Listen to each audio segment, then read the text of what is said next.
Hello students, special function में next topic है derivative of T N X, यानी T N dash equals to in the form of ये U N X आएगा। Definition आप जानते ही हैं, सिंपल इसका डिफरेंशिएशन हमें एक्स के रेस्पेक्ट में करना है। इट मीन्स हमें इस टर्म को डिफरेंशिएट करना है, तो कॉस का डिफरेंशिएशन हो जाएगा माइनस साइन, फिर एन कॉस इनवर्स एक्स का डिफरेंशिएशन करेंगे तो minus N upon under root one minus x square, minus minus positive हो जाएगा। और ये जो डेफिनेशन है ये यू एन एक्स के लिए है, सो बहुत सिंपल है ये। उसके बाद कुछ एग्जांपल्स हैं। फर्स्ट एग्जांपल है, ये रिजल्ट हमें प्रूव करना है। T N x equals to T N T M X equals to T M N. तो पहले हम देख सकते हैं कि टी एन एक्स के लिए फॉर्मूला लिखना है, फिर उस पर हमें शेव पॉलिनोमियल फिर से अप्लाई करना है। ये डेफिनेशन है।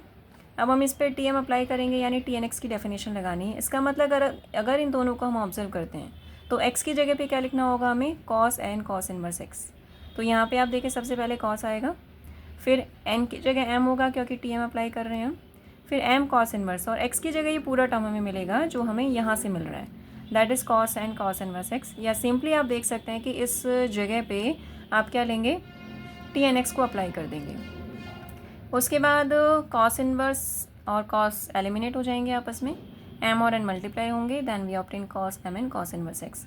इसी तरह से बस यहाँ पे हमने अपोजिट किया है, पहले टी एम के लिए लिखा है। वेरिएबल कोई सा भी हो, पैरामीटर कोई सा भी हो, फॉर्मूला सेम ही रहेगा। तो ये वही शेव पॉलिनोमियल के लिए फॉर्मूला है। यहाँ पे हमने टी एन अप्लाई किया, तो अब इसको एक्स मानते हुए हम शेव पॉलिनोमियल की डेफिनेशन को अप्लाई करेंगे, और that is cos and cos inverse, this is the part of definition. और एक्स की जगह पे ये पूरा टर्म हमें यहाँ पर मिल जाएगा। Same cos inverse x, cos inverse और कॉस आपस में एलिमिनेट होंगे, देन एन और एम मल्टीप्लाई हो जाएंगे तो रिलेशन मिलेगा। अब टी एम एन पे हम अप्लाई कर रहे हैं डेफिनेशन, तो हम जनरली क्या लिखते हैं, cos N cos inverse X, क्योंकि यहाँ पर एन आता है। अब यहाँ पर एम एन आ रहा है तो यहाँ पर एम एन आपको लिखना पड़ेगा। अगर आप इक्वेशन फर्स्ट सेकंड थर्ड को ऑब्जर्व करें, then three quantities are equal, और यही रिजल्ट हमें प्रूफ करना था। नेक्स्ट एग्जाम्पल है, ये रिजल्ट हमें प्रूफ करना है। डेफिनेशन आप जानते हैं टी एन एक्स की, एक्स की जगह आप कॉस थीटा लिखेंगे तो T N x equals to क्या हो जाएगा, cos n theta. In the same way हम बता सकते हैं T n plus one x equals to cos n plus one theta, T n minus one x equals to cos n minus one theta. अब ये वाला result, यानी जो हमें रिजल्ट प्रूफ करना है उसका लेफ्ट हैंड साइड लेके चलें। टी एन एक्स हो जाएगा cos square, T n plus one के लिए expression, T n minus one के लिए एक्सप्रेशन। इस पर फॉर्मूला लगाया है हमने, cos square n theta minus cos square theta, यानी cos square A minus sine square B का फॉर्मूला है। Cos square n theta eliminate हो जाएगा, साइन स्क्वायर थीटा बचेगा, साइन को हम कॉस में कन्वर्ट करेंगे क्योंकि रिजल्ट हमें एक्स की फॉर्म में देना है और एक्स को हम कॉस थीटा मानते हैं, तो जो भी रिजल्ट आएगा उसको हम कॉस थीटा में कन्वर्ट करेंगे, and in the last we can write it as one minus x square. Example third है, ये यू एन और टी एन को रिलेट करता है। टी एन एक्स आपने देखा, T N x cos n theta जो भी हमने लास्ट में लिया है, ऐसे ही हम यू एन एक्स को भी साइन एन थीटा की फॉर्म में लिख सकते हैं। ये वाला टर्म यानी लेफ्ट हैंड साइड हम लेके चलें, एक्स की जगह हमने लिया कॉस स्क्वायर और टी एन एक्स की जगह आ गया कॉस एन थीटा। यहाँ से ये रिजल्ट हमें मिलेगा sine n theta cos n theta. इसमें ये क्वांटिटी हमने cos theta sine n theta add की है और उसी को हमने सब्ट्रैक्ट किया है, ये ऑलरेडी एग्जिस्ट करता है। इन दोनों का फॉर्मूला मिलेगा, that is sine n plus one theta, ये एज इट इज़ हो गया। ये यू एन प्लस वन को रिप्रेजेंट करता है, कॉस थीटा की जगह एक्स हो जाएगा और ये आ जाएगा यू एन एक्स। ये वाला रिजल्ट हमने लेफ्ट हैंड साइड तो है ही और राइट हैंड साइड ये हमने प्रूव कर दिया। उसके बाद एग्जाम्पल 4 है, ये थोड़ा लेंथी एग्जाम्पल है। Summation r equals to 0 to n T two r x equals to this. So definition हम लेफ्ट हैंड साइड लेके चलें, डेफिनेशन लगा दी, एन की जगह आर आ रहा है तो यहाँ भी 2r हो जाएगा, कॉस इनवर्स एक्स की जगह थीटा आ जाएगा जैसा हम जनरल लिखते हैं। कई बार हम फॉर्मूला लगाते हैं कि हमें कॉस या साइन के लिए रिजल्ट चाहिए होता है, तो हम उसे एक्सपोनेंट में चेंज करके रियल या इमेजनरी पार्ट कंसिडर करते हैं।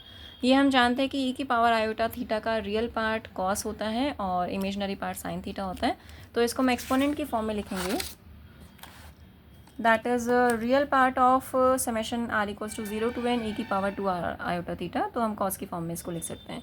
इस क्वांटिटी को मैं लेके चलूँगी, फिर उसका रियल पार्ट कंसीडर करेंगे। समेशन लगाया, आर इक्वल्स टू 0 पर 1 मिलेगा, आर इक्वल्स टू 1 पे ये मिलेगा, आर इक्वल्स टू 2 पर, in the last r equals to n. अगर हम इनकी काउंटिंग करते हैं तो ये एन प्लस वन टर्म्स यहाँ से हमें मिल जाएंगे, दैट विल बी 2n।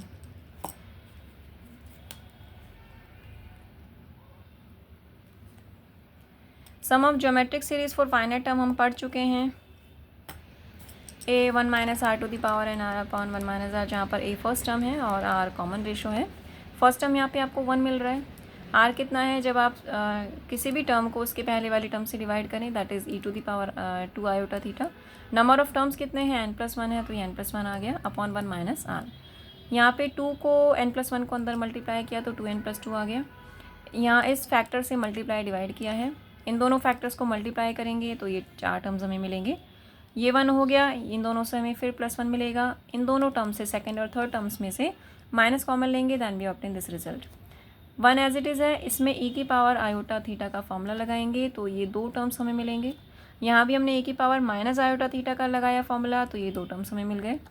उसके बाद ये हम जानते हैं ये 2 थीटा को रिप्रेजेंट करेगा, 1 + 1 2 हो ही जाएगा। बाकी न्यूमरेटर हमने एज इट इज़ रखा है।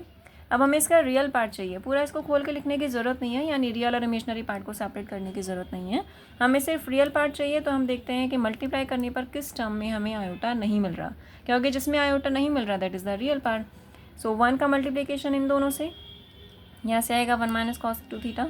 इस टर्म का मल्टीप्लिकेशन इन दोनों से तो हमें रियल पार्ट मिलेगा, और साथ ही जब आप इसको यहाँ मल्टीप्लाई करेंगे तो आयोटा स्क्वायर आएगा, और आयोटा स्क्वायर की वैल्यू आप जानते हैं -1, तो यहाँ से फिर हमें रियल पार्ट मिलेगा। अब हम यहाँ पेयरिंग करते हैं, 1 और cos 2 थीटा को एक साथ लिखा, इन दोनों टर्म्स को एक साथ लिखेंगे, यानी इसमें से हम कॉमन ले लेते हैं 2 cos 2n + 1 2 थीटा, यहाँ से मिलेगा 1 और यहाँ से मिलेगा cos 2 थीटा, ये एज इट इज़ हो गया। इस फैक्टर को यहाँ डिवाइड किया तो 1 बचेगा, इसको यहाँ से सेपरेट किया तो ये कैंसिल हो जाएगा, तो cos 2n + 2 थीटा मिलेगा। 2 को हमने ऑलरेडी बाहर लिया, इस फैक्टर के साथ आप इसको लिखेंगे। sin 2 थीटा को एक्सपेंड किया 2 sin theta cos theta, sin theta cancel हो जाएगा, 2 कैंसिल हो जाएगा, तो डिनोमिनेटर में बचेगा sin थीटा, ये एज इट इज़ हो गया। अब उसके बाद इन दोनों टर्म्स को लेके एलसीएम लिया है, एलसीएम लेके सॉल्व करेंगे तो sin थीटा एलसीएम आ रहा है, sin थीटा यहाँ मल्टीप्लाई होकर लिखा जाएगा, ये वाला टर्म यहाँ आ गया। सिर्फ हमने इसको अरेंज किया, रीअरेंज किया है, बस इसको पॉजिटिव टर्म को पहले लिख दिया, नेगेटिव टर्म को बाद में लिखा है।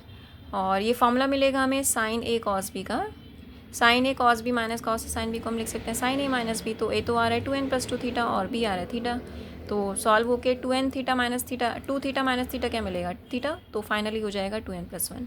sin थीटा को लिखा हमने √1 - cos square theta, sin 2n + 1 theta को लिख सकते हैं un 2n + 1 x, और cos की जगह आ जाएगा x, and it was the required result. It is the last example for this polynomial. ये हमें बताना है कि जो फंक्शन है वो इस डिफरेंशियल इक्वेशन को सेटिस्फाई करता है।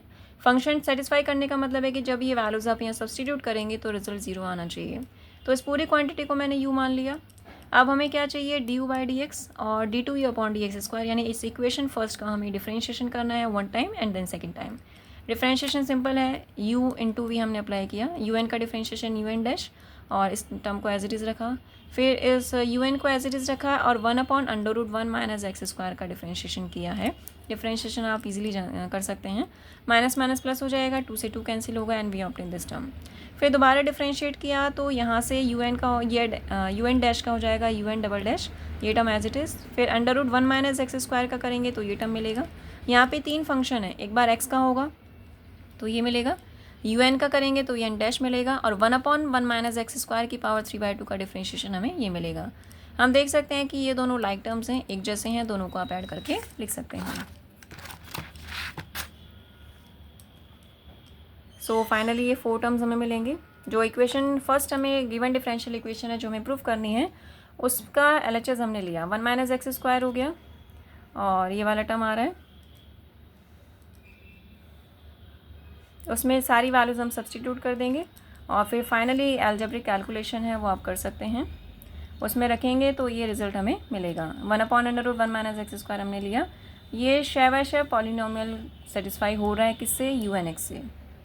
तो हम कैसे, हम जानते हैं कि un(x) किसका सॉल्यूशन है, शेव इक्वेशन का, और कोई भी सॉल्यूशन किसी इक्वेशन को सेटिस्फाई करता है तो इसका मतलब है कि रिज़ल्ट किसके इक्वल आएगा, 0 के इक्वल आएगा। तो शेव पॉलिनोमियल ये है ही। स्टार्टिंग में हम इसको प्रूव कर चुके हैं, तो इसमें अगर आप un रखते हैं y के जगह पे तो ये रिज़ल्ट मिलेगा, दैट इज़ इक्वल्स टू 0, और यही रिज़ल्ट हमें प्रूफ करना था। तो ये शेव पॉलिनोमियल यहाँ पर कंप्लीट हो गया।